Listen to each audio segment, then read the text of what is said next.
right, I think we'll get going now. So I want to start this evening by, first of all, thanking all of you for coming here and joining us on the beautiful Kamloops to Secwepemc land that we stand on. I'm a relative newcomer to this area, and so being able to enjoy the beautiful snow and in +1 or whatever it is an added bonus. And so just really recognizing that these lands are shared and that we are really grateful and blessed to be able to do the things that we do. And in particular, I think in relation to today's talk, it's really important that we recognize the commitment and the gratefulness that we feel with respect to being able to be guests on this land. So with that, I'll start just by introducing myself. I don't have much of a role to play this evening. We're going to pass it right over to the people who have, really, really interesting things to say. My name is Shannon Wagner, and I'm the AVP academic at TRU. And I'm just going to guide us through this evening in a way of introducing our next guests. But I just wanted to start by sharing a piece that I was just talking about with Leanne, which is that, I feel really privileged to attend talks like this. And the reason I feel privileged is because quite often we come to these research discussions and we learn things about our colleagues, even colleagues that maybe we work with every single day. We learn things about the really exciting and important research that they're doing in a way that we don't have other opportunities always to hear the really specific details of the pieces of the research and the important kinds of work that they're doing. So I'm just really pleased to be here today, and I would like to begin by introducing Dr. Jillian Balfour, who I think will provide some introductory remarks. Okay. Thank you. I'm just going to disappear first, and then I'm going to reappear. All right. My name's Jillian Balfour. For those of you who don't know me quite yet, I'm pretty sure that introduction is going to wear itself out pretty soon. I'm the Provost and VP Academic. Recently arrived here as of July 1st. And it's very much my pleasure this evening to be here to welcome everyone, but also to hear from Dr. Courtney Mason, who will give his inaugural professorial lecture in just a few minutes. And to say that this lecture series itself is a relatively new undertaking here, and it's come to fruition through the Senate Research Committee last year. And obviously tremendous value in these kinds of events, and any way that I can support over the next several years, I'm certainly here to do that. And this event, like the two previous lectures that we've already had at TRU, is a celebration of the academic journey. So as we all know, the academic career path is not an easy one. We were discussing earlier, it's very much it's an isolated existence, one where you submit yourself to endless self-criticism and the criticism of others for years on end. So it takes a special fortitude to do that kind of work. And all who are named full professors have achieved something particularly special. They have the right to be proud and to have the opportunity like this to share their talents and skills with their colleagues, friends, and family in our community in this way. And I would say, too, as a special recognition of Courtney for his kindness. When I first came to TRU through the interview process, as well as first arriving from Ontario, Courtney was one of the first people to reach out to me and welcome me here and to offer his support and just well wishes always. And I say thank you for that very much. I also think that there is a special commitment to research and teaching at this level that takes a special toll on those of us with families and with young children. And oftentimes I remember describing that my kids grew up under the shadow of my dissertation because the dissertation was the most important thing in the house. And it was a palpable existence that I am always grateful for my kids for recognizing and defending in front of their friends. When their friends would say, my mom got a new car, and my daughter would say, my mom just got her PhD, and would know what that meant. So these moments are incredibly valuable for us. There's also the endless ache of bleary-eyed teaching and after a night of reviewing manuscripts and proofs and maintaining that level of dedication and commitment is remarkable. So it's a rigorous process getting this far, and applicants' research, teaching, and service is thoroughly evaluated by peers externally who assess the quality and the impacts and the contributions at a local, national, and international level. And to become a full professor really requires dedication and passion. It is a remarkable achievement and one that is extremely worthy of recognition, and that's why we're here today. In getting here, professors have made significant contributions to knowledge. They have conducted important research, they have disseminated the knowledge to others by teaching and writing of papers, and they have demonstrated this in their teaching, in the classroom, and their mentorship of students. So Dr. Mason is one of 6 TRUs promoted to full professor tripartite professors in 2021. We've already heard earlier in this lecture series from Dr. Matt Rudick and Dr. Gloria Ramirez, also inaugural lectures, and others who were promoted in 2021 will give their lectures in the weeks and months to come. So there were 9 more faculty promoted to full professor in 2022, which means we'll have many more of these events together in the community to hear from other scholars. So TRU aims to be recognized as a research university. One of the best ways to demonstrate this is that we're making progress by showing and showcasing off the incredible talent of our faculty in terms of their research and their capacity to inform both what's happening in our communities as well as what's happening in our classrooms. These lectures are truly a wonderful showcase for research at TRU. It's important to the world to know that our faculty have earned the respect of their peers and the impact of their work. It's why events like this one really matter.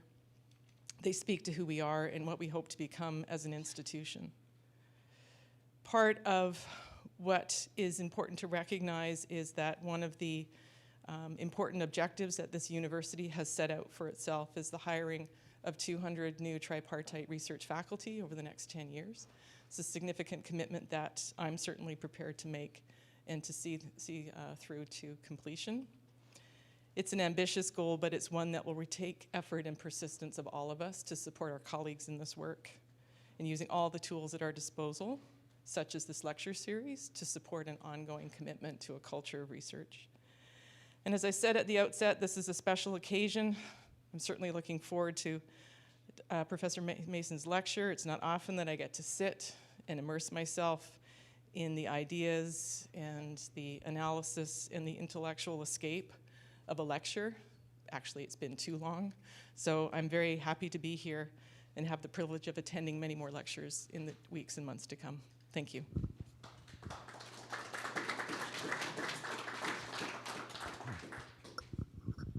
Thank you very much, Jillian. I think those comments are really founded and important when we think about the commitment and the level of work that goes into becoming a full professor. And events like this are really speaking to all of the pieces that Jillian just spoke about. So thanks for that, Jillian. Next, it's my pleasure to introduce Dr. Locke Fraser, who's our NSERC Industrial Research Chair in Ecosystem Reclamation. And Dr. Fraser will be introducing Dr. Mason. Thank you.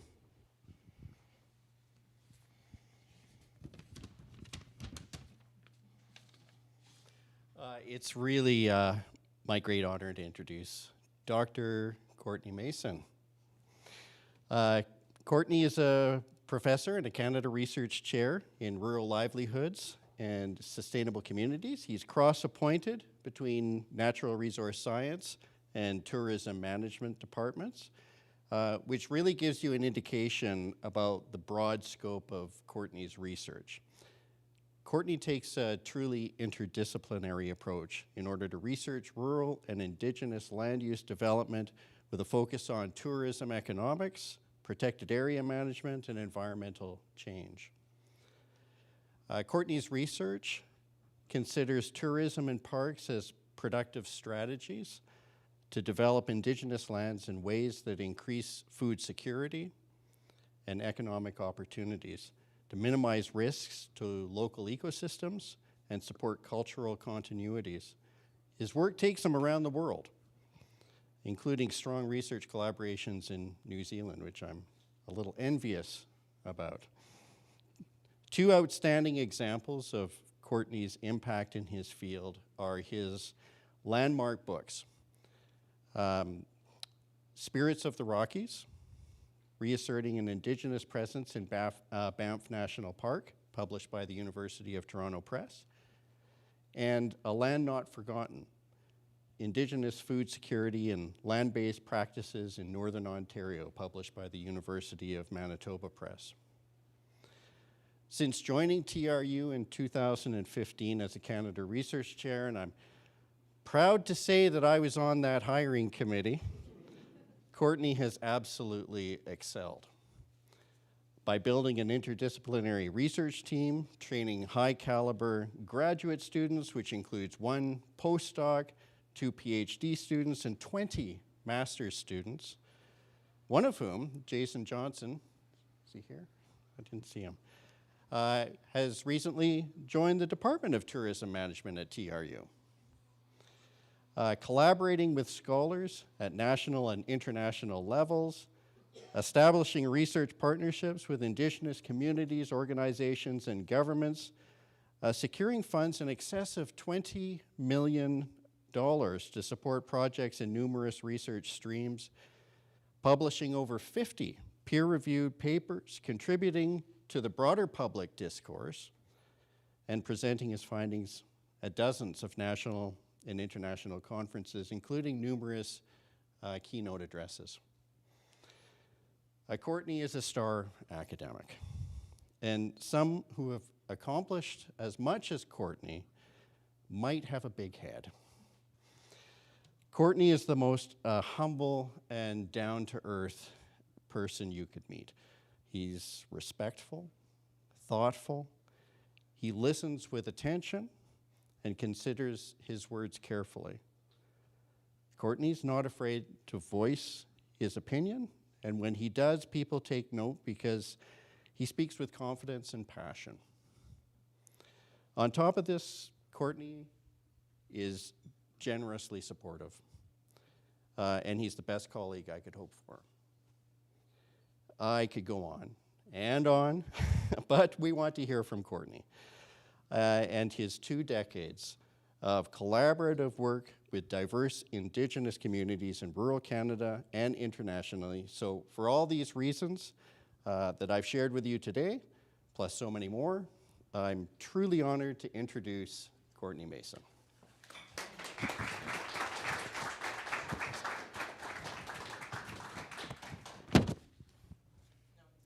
I think I'm mic'd up. I'm okay.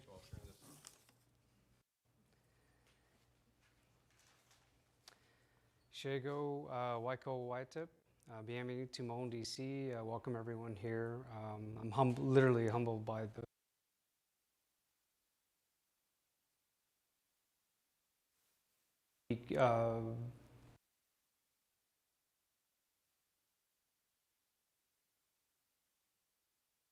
at the full level. Also acknowledge to Kamloops the unceded ancestral lands of Secwepemc peoples. I wanted to begin with this slide. It's an image of a fish camp. It's near an IPA, not the delicious drink that we'll be enjoying after the lecture today. For the purposes of today's class, it's an Indigenous and protected area, Indigenous protected and conserved area. And I'm going to try and make the argument today that this is one of the most transformational land use management park designations that we could consider in this country. And I have a lot of hope in what is happening. And I want to put up this slide from a quote from Jeff Wells from just a couple weeks ago, acknowledging the concept of the IPA. And as you can see here, there are 3 IPAs in the country that are actualized, 5 that have been kind of announced, and 27 that are currently being applied for. And I've been had the good fortune to be involved with some of these applications as a consultant or working with communities on, and I want to share some of that today. So this lecture sort of has three components. I want to talk about the histories of parks and protected areas in this country, and in particular how they've been facilitating cultural loss and displacement in Canada. I want to talk about my involvement with food sovereignty movements and how that led to land sovereignty discussions at the community level. And then I want to return to the concept of IPCAs, and particularly, thinking about what are the rights of nature and how could these new park designations be a better way forward for Canada. I had the good fortune of knowing Richard when I moved to Kamloops. I played hockey with him for a number of years, and I always appreciated his thought about storytellers. And while I'll leave you with that, it also reminds me of Elder Nakota Elder Roland Mudd, who always emphasized that it's the storyteller's responsibility to weave a little bit of their own piece into the narrative as a way of providing context for readers or an audience. And in that very spirit of Richard and Roland's thought, I want to begin here. British Columbia is often seen as the poster child of the perfect storm of land use management. We have, especially the interior of British Columbia, we have long histories of natural resource extraction, mining, forestry, agriculture, ranching. We've got hundreds of millions of tourism development infrastructure. We have several designations of parks and protected areas. We have great examples of the alarming concerns around climate change with forest fires, floods, beetle outbreaks. And a lot of this takes place on unceded Indigenous lands. But it's not the only place in the country where that's the case. I want to point here to the Mohawk communities of Eastern Ontario and Western Quebec, and in particular Akwesasne. The village site was chosen in the 1750s as a way of selecting a key location near several confluence of rivers, food gathering areas along the St. Lawrence. The War of 1812 created this sort of arbitrary line across the country at the 46th parallel that eventually would split the reserve. And we have long histories of natural resource extraction.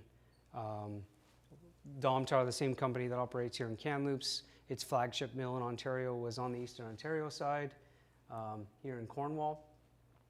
And then on the Northern New York side, you had at one time the largest aluminum smelter in the country.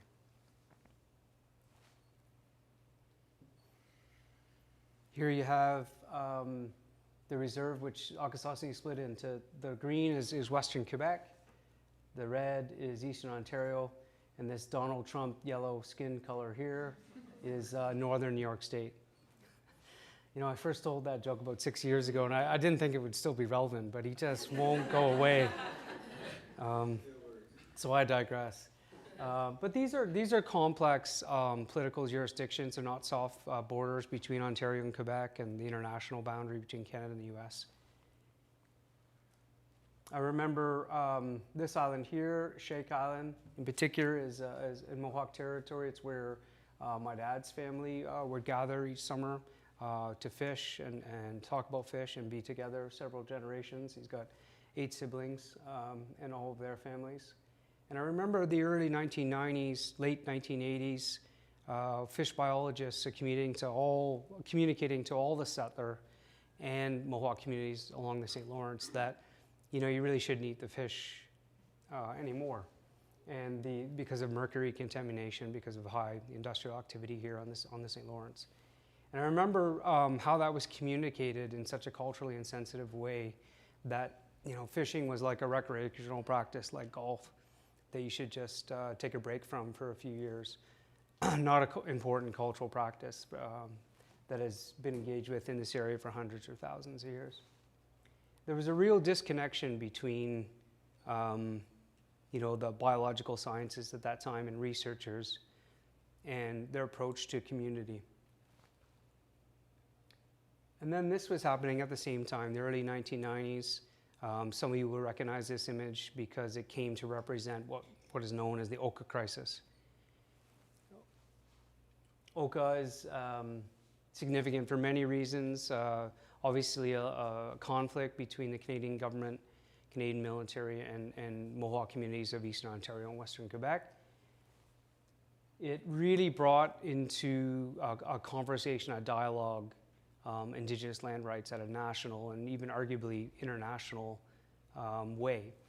It was significant for me at a personal level because of its strategic location. The kind of sleepy, small tourist town where I grew up became the center of the military offensive for the Mohawk crisis. And I distinctly remember looking out my window from an elementary school and watching tanks roll by and the military set up their barracks. And I think, I remember being filled with mixed emotions, curiosity, excitement, but also fear. And I think that fear was shared by many communities, settler and Mohawk, along the St. Lawrence, as they probably critically reflected on their history of relations in this area.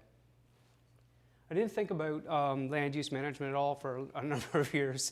I did an undergrad in Southern Ontario in health science, but it was when I was doing a master's research in cultural history of Eastern Ontario where my thoughts returned to this area. I was studying the rural economies of a county in Eastern Ontario, and in particular a cultural festival that brought 100,000 visitors to a small town, about 500 people, and became one of the largest Scottish events in the world. And I was at this time really troubled with the work of historians and cultural anthropologists about what had been written about this region. There were sort of two approaches, but both very dismissive of an Indigenous presence. There's the approach where you just start your narrative with the arrival of Europeans, so total erasure, or the approach where you passively engage with, in this case, Mohawk histories and very much a depoliticized context. So I went out west to do a PhD in 2005 at the University of Alberta. I was familiar with the complexity of some land use management decisions. I was familiar with the concept of cultural loss and how Indigenous communities can be disproportionately affected. I was interested in mountains, mostly climbing them at this time. I was interested in certainly Indigenous land use management, pretty naive about parks and protected area context. And I was interested in tourism development. And I kind of built those ideas together to do my work in the Banff Valley. Archaeologists tell us that the Banff Valley is one of the oldest established sites in the country for Indigenous presence that goes back at least 11 millennia. And we know that diverse groups of Indigenous peoples traded, migrated through, and lived in the Banff Valley. And I want to note the Nakota on here because that was the center of my work for a number of years with Nakota peoples. But I also wanted to note Secwepemc communities because there were extensive relations between Secwepemc peoples and Nakota in the Banff Valley. I remember Paul Michel reminding me of that when I first came here, saying that the Secwepemc had signed 100 Nakota that dated back, written agreements, I should say, that dated back to 1895, but oral agreements before that. And in that work, I primarily was asking two key questions. I wanted to know why communities were displaced from and denied access when we created the park system in the Rocky Mountains, and I wanted to know what were the impacts at the community level. In direct contrast to direct contrast to Indigenous communities, Europeans were relatively recent arrivals to this area with a permanent mission site in 1870. And as you can see from this quote from the and also United Church minister, that despite good intentions, this type of presence in their community all existed under this assimilatory type of umbrella, and we need to recognize that moving forward. This is the residential school at Morley, and the ZZ Top kind of inspired beard in the front is Reverend John McDougall. He was an example of someone who worked passionately with Nakota community members for decades and lived there. His family lived there for generations. The Treaty 7, I wanted to note, it's signing. Only one band of the 3 bands of Nakota were actually at the signing in 1877, but one of the most important impacts was the creation of the reserve system in 1880, or the formation of that in 1880. And as you can see from this quote from Elder Jackson Wesley, and the irony within it was, the reserve was seen as a disciplinary space.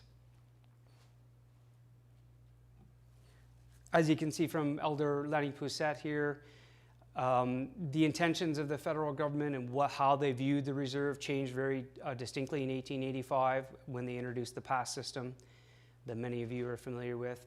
This made it clear that reserves were not lands set aside particularly for Indigenous communities, and the other lands would be shared. It made it very clear that the intention of the government was for Nakota communities to live on their reserve and have only limited access to leaving that space. But unfortunately, it was really the park system that was the most significant change for Nakota peoples. In 1885, it's just a very small area, 26 square kilometers around Banff town site in the Caven Basin, for those of you who are familiar with the area. But in 1902, that park extension to over 11,000 square kilometers really swallowed up part of what now is Jasper, Kanaskas Provincial Park, Canmore, Spray Lakes, and it really pushed the boundaries of the park right to the boundaries of the reserve. This might not look like much in 1888, but at the time it was one of the most opulent, accommodation options. The Banff Springs Hotel in the Pacific Northwest, and it was rebuilt in the late 1920s after a fire. Just what's notable from Lazarus Wesley here is that, his point is that at the time of the signing of the treaty, no one anticipated that these parks would become so impactful and limit the ways that Nakota peoples could move on the land. This is the contemporary boundaries of Banff National Park, 6,600 square kilometers. This is the Morley Reserve, Nakota Reserve at Morley. If you've driven from Calgary to Banff, you would have driven right through the reserve on both sides of the highway. So you can imagine what that 11,000 park extension would have looked like. It would have meant that if you were a Nakota person, leaving the reserve would have meant that you were entering the park, whether that was for the purpose of hunting, fishing, gathering, or if it was for the purpose of visiting family members on other reserves, other Nakota reserves. That created a distinct problem for Nakota peoples that put them in direct conflict with what I call members of the colonial bureaucracy. These are the RCMP, they're missionaries, they're Indian agents, government officials, and as you'll see in a second, also tourism entrepreneurs. But I also want to acknowledge a key point, and that is for oral cultures, geologic features are repositories for cultural knowledge. And that means that it's by being in particular mountain spaces, or in this case for the Nakota, by being by a mountain pass, a river, a glacier, a lake, that's how your cultural knowledge, your language is transmitted. And when you're denied access to those spaces, it creates an educational disjuncture in your communities, one that would persist for decades for the Nakota. I mentioned the colonial bureaucracy, and I really mean a group of collaborators had to work together to not only displace Nakota communities, but then continually deny access to the park. And they had to come up with justifications in order to do so, and to sell that to the federal government. And I'm simplifying here, but I really want to talk about two of those. And one of them has very much surrounds the idea of a conservation ethic. So this isn't conservation as we understand it today, the preservation of fish, mammal, plant, or bird species to protect the ecological integrity of a region. These are preserving those resources so they could be used for affluent tourists. Sport fishing and sport hunting were the two most important recreational activities in the early history of Banff National Park. You can see from these images in 1912 that were sent to dozens of countries around the world. They were actively promoting those activities, especially sport fishing and big game hunting, to come to Banff to engage in those activities. And Nakota subsistence practices, hunting, fishing, and gathering, meant that they became the target of new legislation, which led to Canada's first wildlife regulations, because the tourism entrepreneurs that owned the guiding organizations had a lot at stake in very healthy game and fish populations. So at this time, any legitimate knowledge came from Ottawa. Some would say that's still the same today. And they had to get a biologist out from Ottawa, Dr. Witcher, who came out to make a report on the threat of Indigenous subsistence practices to the park and the threat to these tourism economies. And you can see from this report from 1886 that not only does the biologist not have any respect for the transitions that communities are rapidly going through after the signing of the treaty, but also there's no respect for that under Treaty 7, just 9 years earlier, that Nakota communities had guaranteed in law that they could continue to pursue their subsistence practices in the Banff Valley, hunting, fishing, gathering. What's also notable for this, from this like hundreds of page report is the lack of things that we take for granted in, I would say, biological science today. The idea that the important role that humans play as they evolve with ecosystems, things like prescribed burning, the role of humans as apex predators, and also the sophisticated ways that Indigenous communities have developed wildlife conservation strategies. In this way, basically the discourses of biology were able to marginalize Indigenous subsistence practices, and they were able to eventually make them intolerable or illegal inside Banff National Park. This was most certainly at the time a missed opportunity, but it's also a missed opportunity that repeated itself not just within the federal park system decade after decade throughout the 20th century, but also in the ways that we look and consider conservation and land use management in this country. The second reason that I wanted to focus on was a bit more sinister, and it involved directly targeting Indigenous cultural and subsistence practices. So in 1885, this legislation targeted the Potlatch ceremonies on the coast and the prairies, and in this area of Alberta was the sweat lodge and Sundance ceremonies that were targeted. And I think that this quote from artist Roland Mudd is important. Talks about how these were always seen as threats to colonial processes or the colonial bureaucracy of the period. I love this image from 1915 because historians had written that the Sundance was dead on the reserve in the late 1890s. And images like this one, supported by oral testimony, really show that it just moved outside the gaze of missionaries and Indian agents during this period. There's been a lot of space in Western Canadian colonial histories for focusing on legislation and these kinds of markers. But there's been, I would argue, a lot less space given to the ways that the communities, whether individually or collectively, responded to colonial constraints. How did they respond to, sometimes very strategically and successfully, show resistance against this legislation and built that into their quotidian lives? This image from 1910 is a good example. Historians thought that by 1900, there wasn't hunting in Banff National Park. This image is taken about 1,500 meters away from downtown Banff Town site in what's known as Cascade Flats.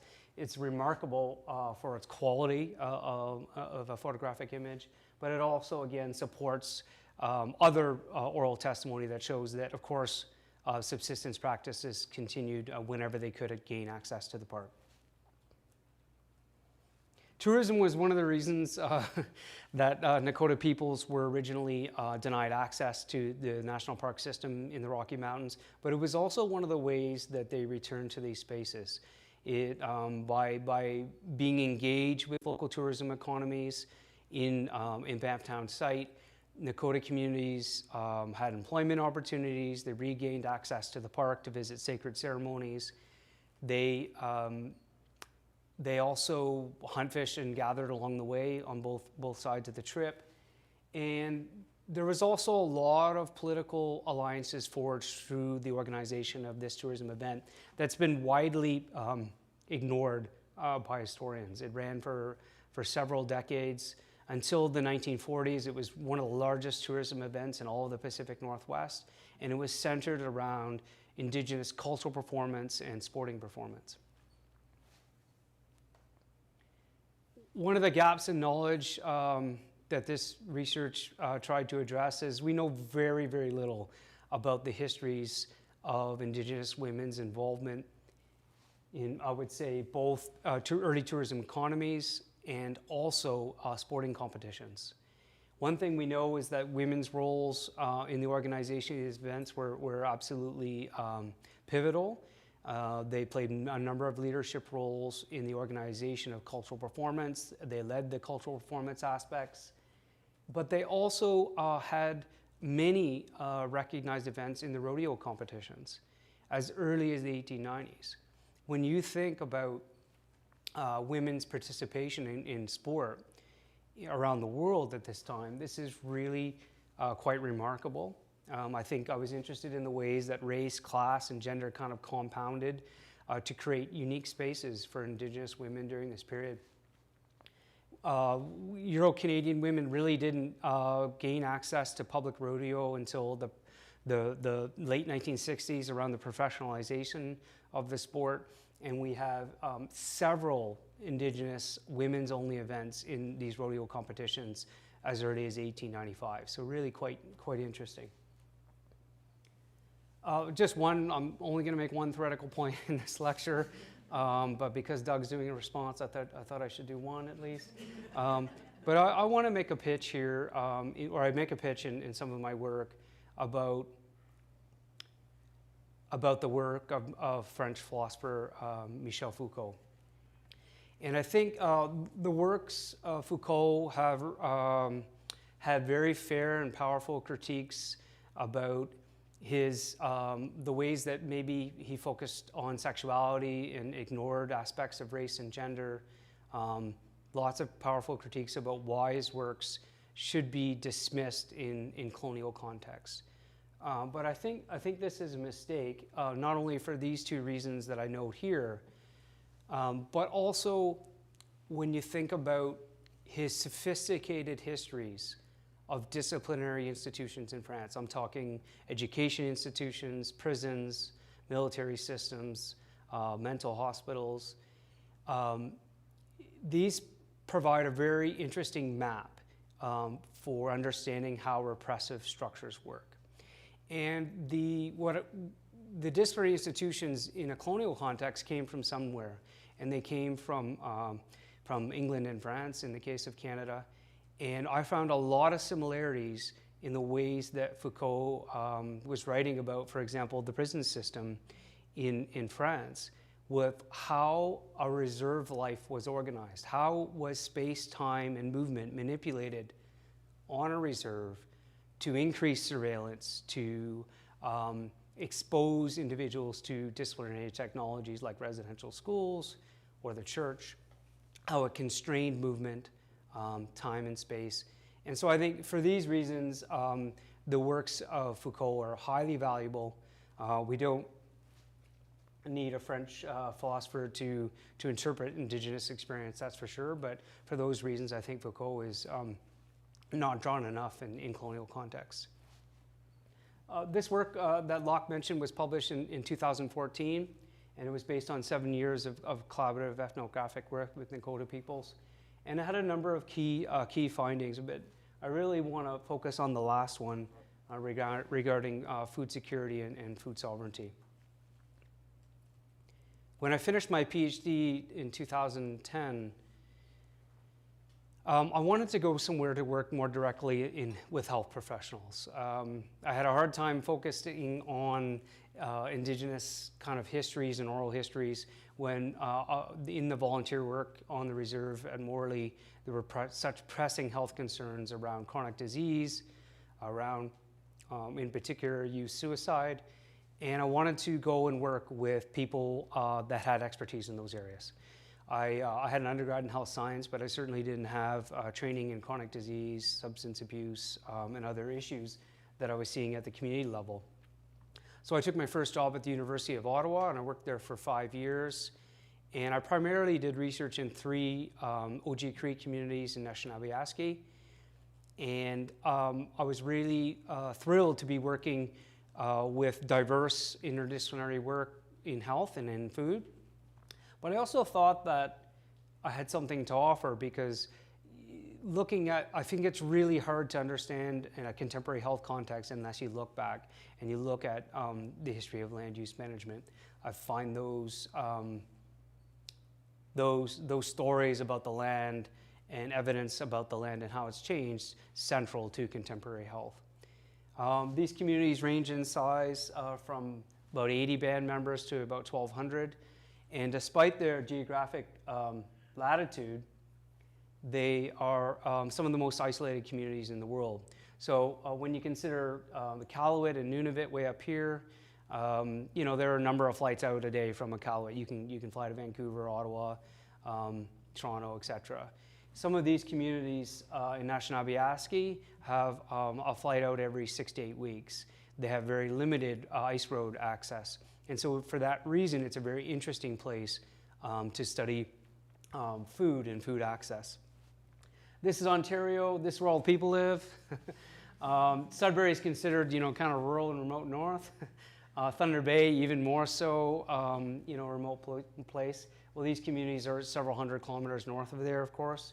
Very interested ecosystem that has more commonalities with subarctic and Arctic ecosystems.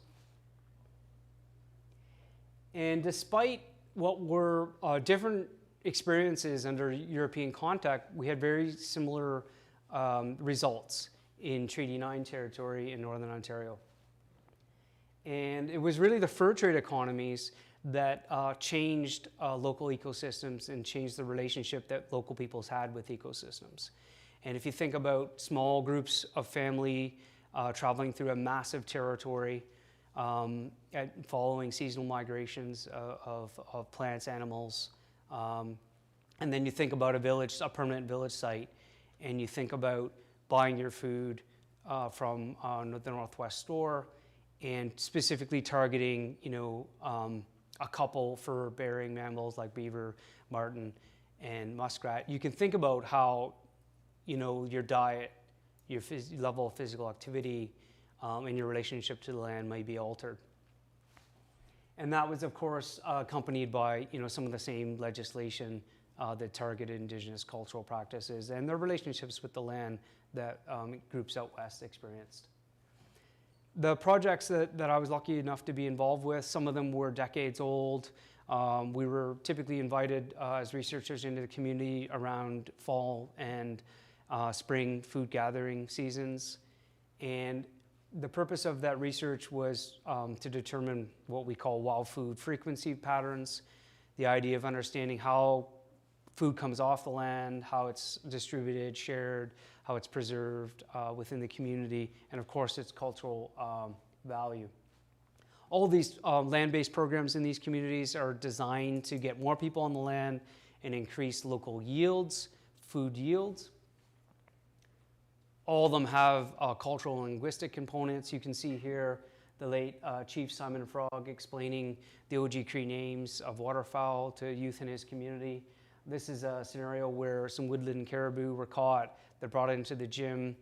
Elders work with youth to harvest those resources and to explain the cultural significance of those resources. And also the development of community gardens. I think there's some intense growing seasons, long sunlight hours for sure, short periods. And when you think about the incredible expense and the incredible low quality of produce when it arrives to northern rural remote communities, whether Indigenous or non-Indigenous anywhere in the country, you can see why investing in community gardens has a lot of value. I wanted to profile at least one slide because I see Shay and Emily sitting here, and they're in some of the pictures too, about a unique partnership with horticulture, because I think this is this type of thing that makes TRU special. For a number of years, we've been sending horticulture students to get their credit for their placements to work with rural First Nations in the Northwest Territories, well now 4 communities, 3 in Anishinaabe and 1 in the Northwest Territories, where they work collaboratively with communities around community garden development and greenhouse development, cheap greenhouse technology around hoop houses, etc. But this is TRU. We've got programs where students have specific practical skills, culinary arts, adventure studies, horticulture, trades. These partnerships are easy to make, and these skills are highly valued at the community level because of capacity issues. And if you were at the University of Toronto, that would be much more difficult than it is here at a place like TRU, and something that makes our institution special. This book was a co-edited book, and it really was the first of its kind with such interdisciplinary work, contributions from those in toxicology, exercise physiology, nutritional sciences, geneticists, and then also disciplines like Indigenous education and health. And I think we all tried to work with community members to talk about some of the successes in Anishinaabe, but also some of the distinct challenges. And there are many to running local land-based food programs. Some of them are economic. Equipment's very expensive. These are carbon-intensive activities. They're not done with canoes and dog sleds anymore. We know with climate change, the availability and health of local resources is unpredictable. We see invasive species. We see access to deer where that never existed. And then we see other sources where, like woodland caribou, that just really communities have relied upon for thousands of years that aren't there anymore. We mentioned residential schools very briefly, but if there are gaps in knowledge in your community between youth and grandparents, that's a big problem for spending time on the land. For anyone who spent time on the land in the rural north, it involves a lot of cultural knowledge to be out there safely, and if that's missing in your community, that's a huge barrier. Life factors in community health. If someone you know or yourself are suffering from a form of chronic disease, your priority is not wild foods and traditional country foods and being on the land. It's getting through the week like it would be in any community. And sustainable funding to support initiatives. Capacity issues in all rural communities there are limitations in this way, but I also think that this is a place where researchers can form critical alliances to support capacity on achieving more sustainable funding resources for programs that communities want to build. One of the pleasures of doing this type of work is you continue to learn about local foods and maybe apply that in your own lives. One of the attractions for my family to move here to Kamloops was a great growing season, and the access to the outdoors, including local food procurement within McDougall. This is Remy. She's our gardener, and this is Kiva. You can tell from that face, she's our budding fisherwoman. So that's just a shout out to our region. I think as I make this transition to the IPCA context, when you're working in community and you have long-standing relationships, and you're brought in, you might sometimes are brought in for a discussion about one topic, but you end up contributing to others. because of that specific capacity issue that I've mentioned.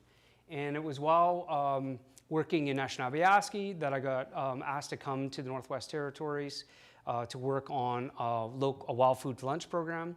The basic idea was basically getting kids kindergarten to grade 12 out on the land, getting them, bringing those resources back to the school in a way that elders work with those resources to contribute to a wild foods lunch program.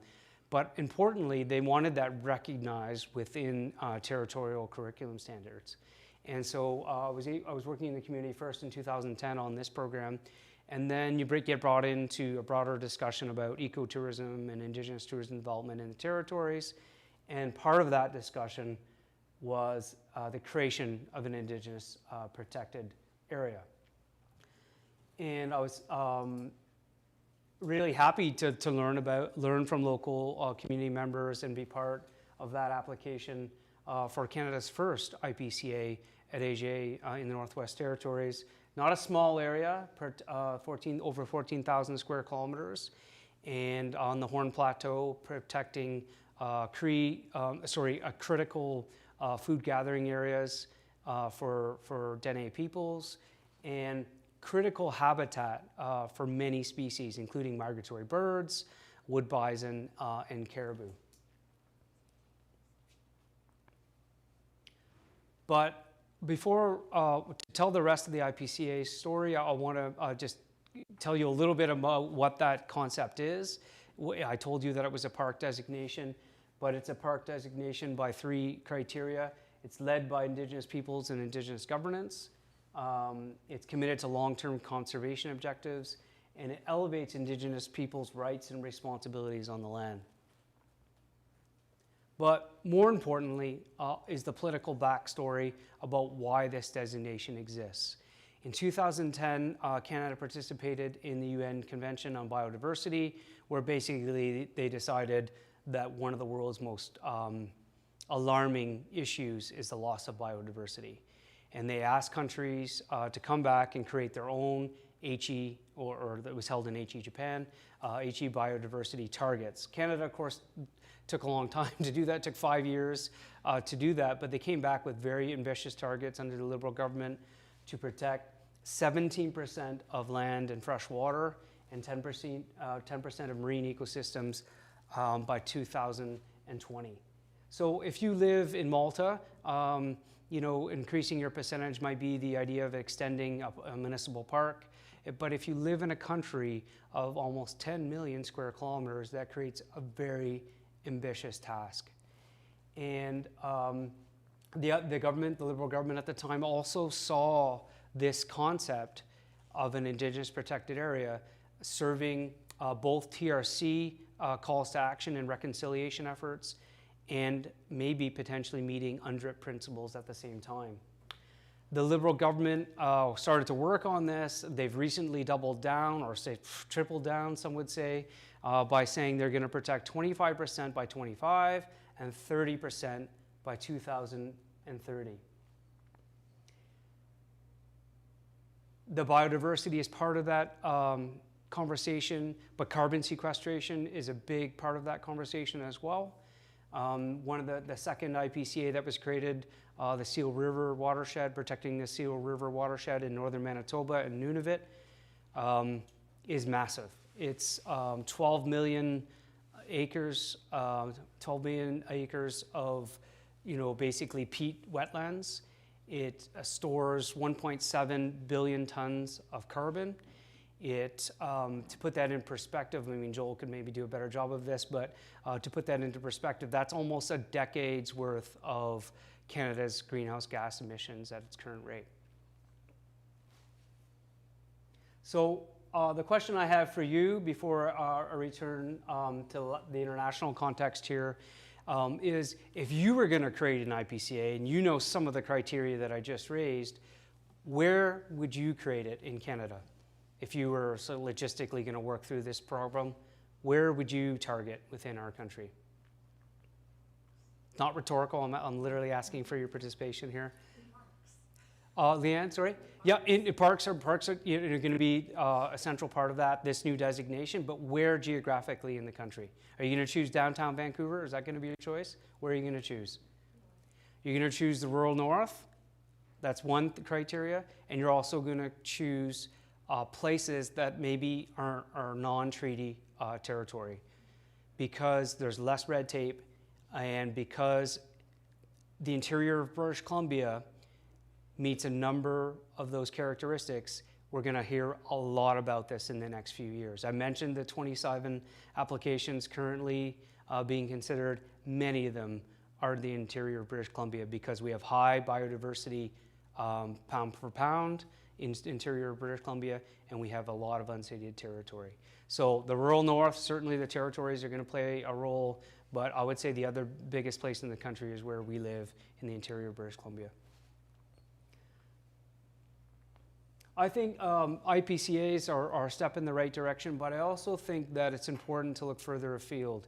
I think that Indigenous peoples around the world have interesting conservation practices and principles that all of us in Canada can learn from. And one of those places and one of those concepts that I want to profile is legal personality status. This is the idea of an ecological resource receiving the rights of a human being.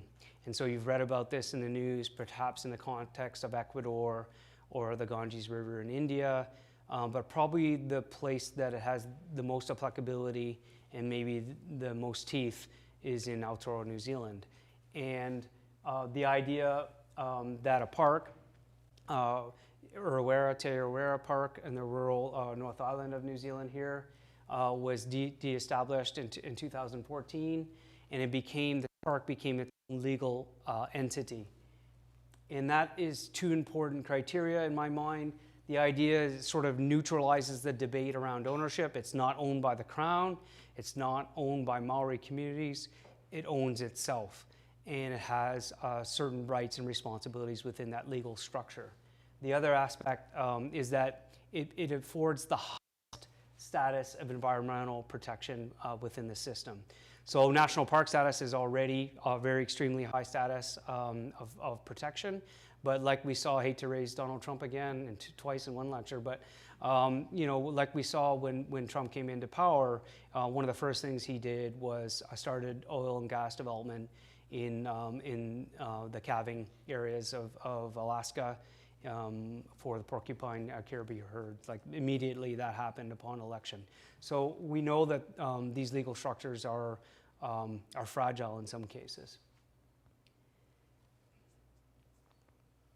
That's Te Urewera, but this is also happening in other parts in the country. In 2017, the Whanganui River achieved this status. In 2019, Tongariro National Park and Edmont National Park in 2020. Tongariro is that Lord of the Rings landscape that some of you who haven't been to New Zealand might still be familiar with. And right now in New Zealand, they're awaiting some pretty important decisions, one of which will determine jurisdictional oversight for the parks on the South Island of New Zealand.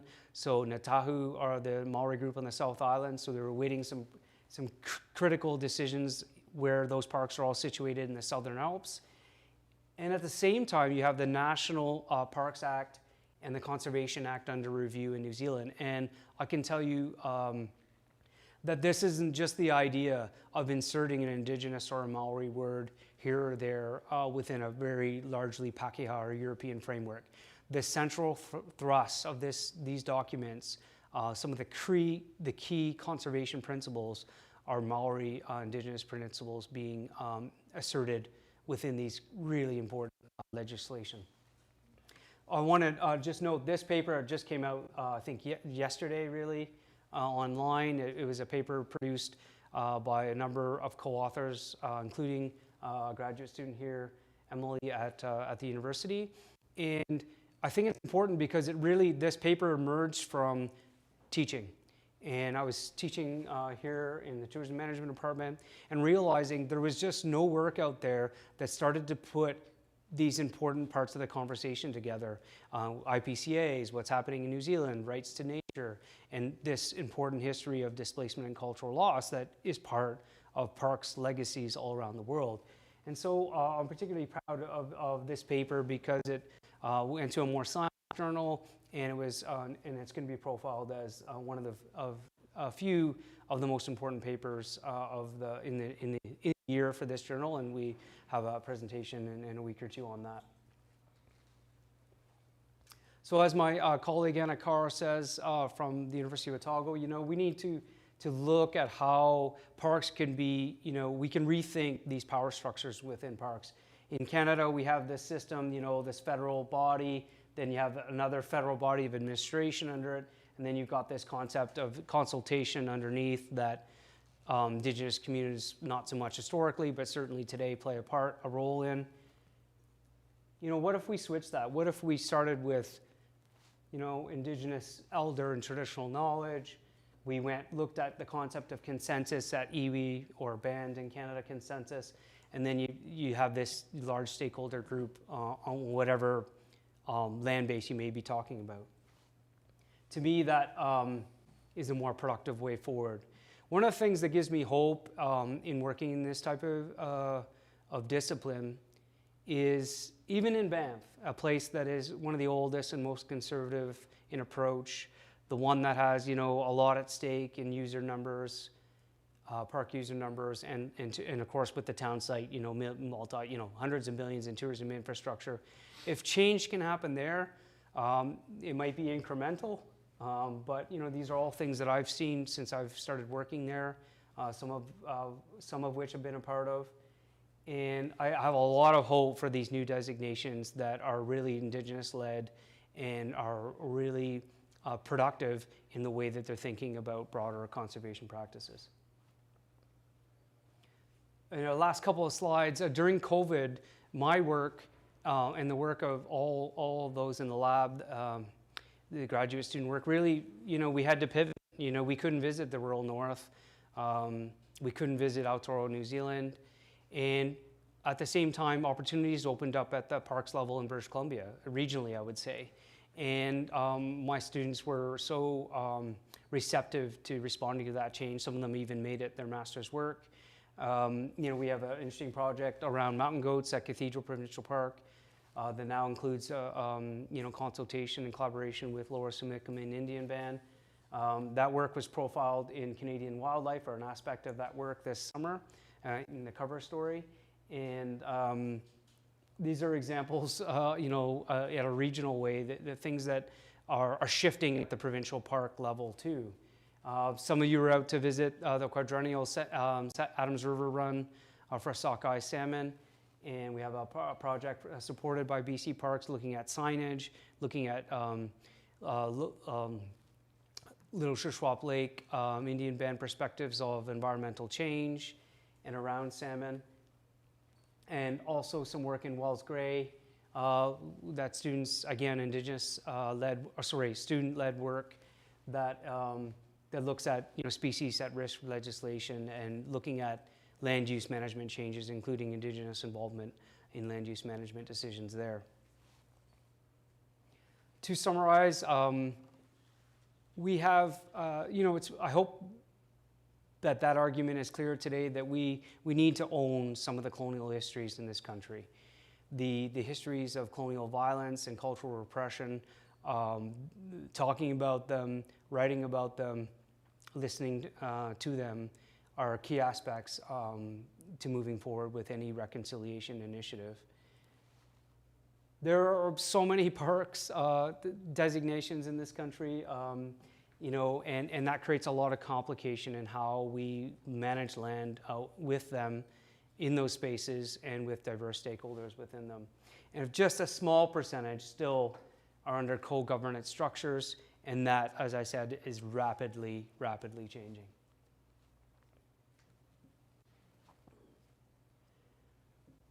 I think at their best, IPCAs can achieve biodiversity, carbon sequestration, can foster a better conservation practices, can support rural livelihoods, and importantly, do that by respecting Indigenous food systems and if the Indigenous wishes in those areas are to prevent further natural resource extraction, IPCAs can be a solution to all those things. And I think they can foster better what I consider the next generation of conservation. But that doesn't mean that they don't come along with certain risks for Indigenous lands and Indigenous peoples. The wrongs of the past are the wrongs of the present too. Literally, as we speak, Indigenous peoples are being displaced from lands under the guise of conservation and park creation all over the world in many locations. And in this country, if we don't move forward with the right process, with the right intentions, with the right players, these park designations can reify the problematic colonial power structures that I outlined at the beginning of the lecture, and that were the foundation of Banff and our park system. I think it is really important that we look further afield to Indigenous conservation practices in other places outside of Canada and bring those resources here precisely because there's a lot of learning to be done and there is not that much time to do it. I want to acknowledge that your regular acknowledgements for archival and photo credits, certainly some funders, especially the Canadian Mountain Network, that's been really generous with support of my work, and the communities that are mentioned in this presentation that make my work possible and enjoyable. I want to acknowledge Shannon and Jillian and Doug and Locke for their contributions today, and the Senate Research Committee for coming up and supporting this initial idea of the lecture series. I'd like to take this opportunity, because you don't get opportunities like this, to acknowledge colleagues and friends and students that have become friends and colleagues. I think there are a lot of people on this campus that quietly and graciously have offered support and mentorship, people in tourism management, people in natural resource science, and many other departments and places on this campus. And to graduate students and students in general, your ability to dream and wonder, your intellect and your passion for change really inspire me and make my work rewarding, so I want to acknowledge you. And last, but certainly not least, my family, my large extended Canadian family, my Maotoro Whanau, and certainly my partner Josephine, and my daughters Remy and Kiva.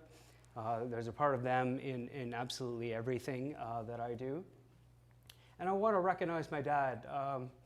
He's been critical for teaching me about appreciation for the natural world, how to sit quietly and humbly with nature, and for all things fish. So thank you very much. I want to acknowledge the crowd here today. Thank you for coming and on a warm, beautiful Kamloops night as the snow falls out there, and especially those two online who have joined us, taking the time out of your busy schedules at a busy time of year at universities to be with us tonight. So thank you all.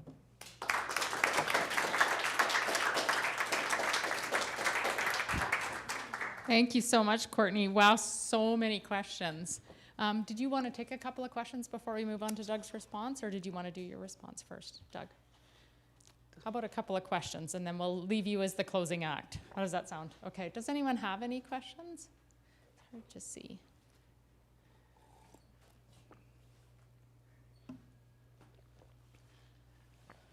Well, I have a question. I'm curious about the concept of the IPCA, and sort of, I don't know that you spoke really about when that concept, like the chronology of that, and sort of when you saw that as developing.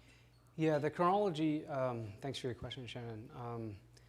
The chronology is really from that United Nations convention in 2010, and where they asked federal governments to rethink how they're going to achieve biodiversity or address biodiversity loss. And our government came up with this plan in 2015, and a critical aspect of that plan to address biodiversity loss is of getting minimal percentages of Canadian land base inside a protected area. And in order to do that, I think, and to facilitate TRC reconciliation calls to action and address UNDRIP principles, they created this designation called an IPCA. At the time, I think there were pretty low percentages. It might have been around 10% of at least freshwater and land in Canada. And this idea, very ambitious idea, to get to 25% by 25 and 30% by 2030. The only way that was going to happen is through really close collaborations with Indigenous communities and Indigenous-led conservation initiatives. And so that's how that concept is born, and that's how it's been applied to date. Thanks very much, Courtney. Any other questions? Okay, David. I just have a question about the legal personhood. Has that been tested internationally? Like the structures in New Zealand, has anybody tried to uphold that outside of New Zealand, or is it just in New Zealand? Yes, there are many places that are pursuing what is broadly considered the rights to nature. Ecuador put its whole country under this sort of potential legislation. I mentioned the Ganges River, the Colorado River in the United States, and many other places are putting, and including in Canada, there's places in New Brunswick and Quebec that are playing with these legal forms. It's not that I'm not hopeful for those processes, but I think New Zealand is the place where it's instrumental within their legal system and how it's going to be applied. They also have the right, let's say, political conditions to allow Maori to lead in those initiatives. And I think that's already in practice. And so I see that being the best place to point to for best practice. And I think we have time for one more, and I'm sorry, I don't know your name. Hi, I'm Billy. Okay. Billy, please proceed. Thank you. Some of us have, I'll speak for myself, have been led to believe or read to believe or watched to believe that the national parks idea is one of the greatest gifts to come out of American and Canadian sort of history. And so what lessons would the IPAs take moving forward about what worked there and what didn't work there? Like, Yeah. like, are there obvious things? Because Yeah. maybe Yeah. comment on that. I would say, if you could point to one thing, is the concept of consultation. Parks were really created. There are stories even, not like 1890s, like Jean Crochet. There's stories of him flying over the World North and saying, I'm going to create a park here, kind of thing. I mean, these are within our lifetime, those types of stories, right? And so I think I'm not saying that there aren't going to be struggles within this designation, and that communities will want have different aspirations that they want to assert within this designation. But the idea that anywhere in the world to create a top-down approach of creating a park, we know it doesn't work for conservation. It doesn't work for local peoples. And if it doesn't work for local peoples, it's definitely not going to be upheld the highest principles of conservation. We see these mistakes made on literally every continent, but especially within Asia and Africa. And so I think if there's one thing that we can learn from those mistakes is, consult broadly and privilege local knowledge in the formation of in a park space.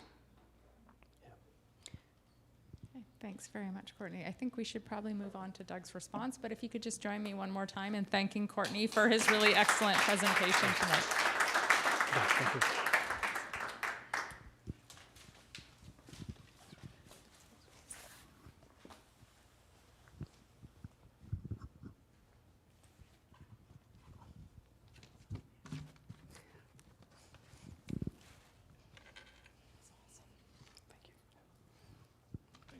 Courtney, absolutely wonderful and polished presentation, as we would have expected. So, as the Dean of the Faculty of Adventure, Culinary Arts and Tourism, I'm absolutely delighted to be able to publicly congratulate you on your promotion to Professor, and to thank you for your thought-provoking and evocative professorial lecture.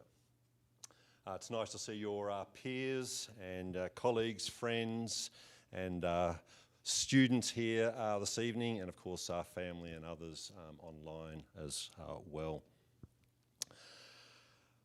I think all of us can take much from hearing about your journey, and we will certainly profit from your thoughts about protected areas, food sovereignty and conservation in Canada as the country charts its way towards a green future. With regards to your lecture, I think you articulated the essential traits of a professor, and these traits include a passionate interest in the intellectual area of inquiry, a dynamic questioning mind, awareness of public issues, and an ability to communicate across different disciplines. Your desire for social change, and particularly to improve the lots of Indigenous peoples, and your passion for the environment shone through your lecture.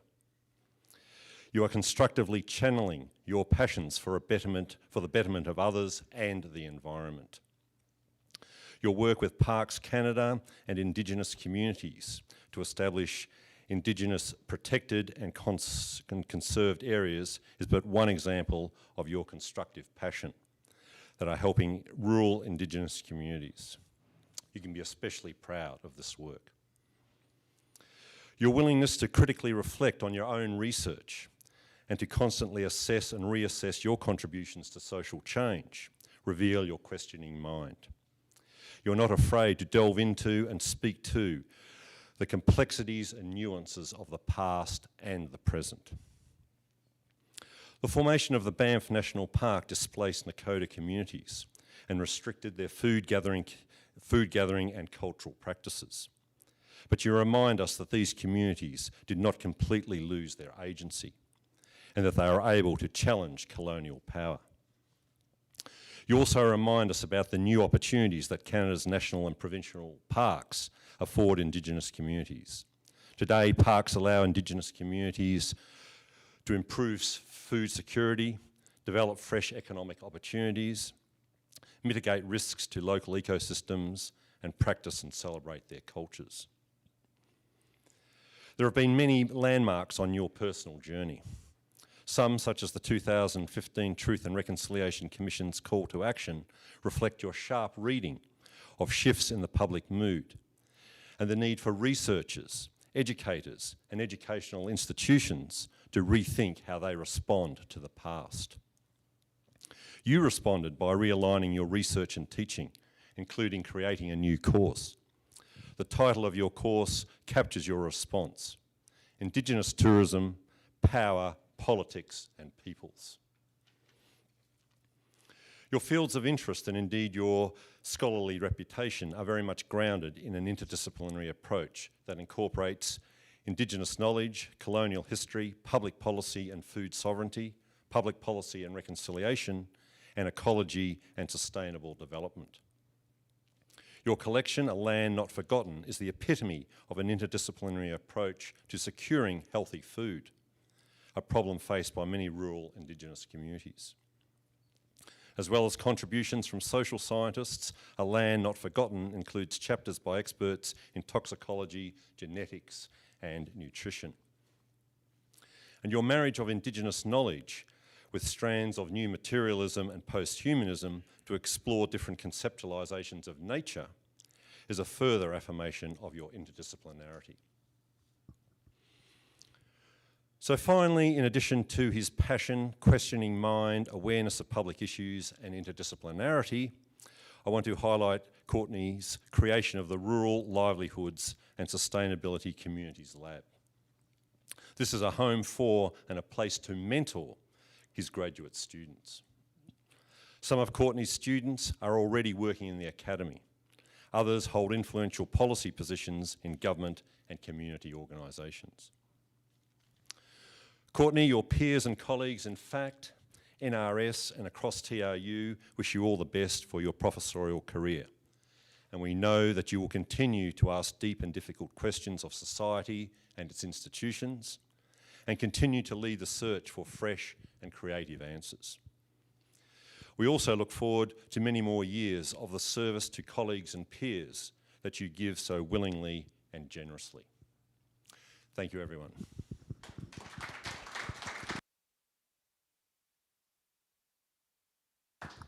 Thanks for those excellent words, Doug.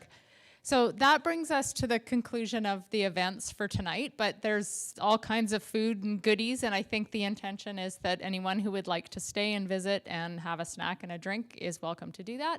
And so please, just if we could give one more round of applause to all of our speakers tonight, Jillian, Doug, Locke, and Courtney. And yeah, just thanks very much for the excellent evening, everyone.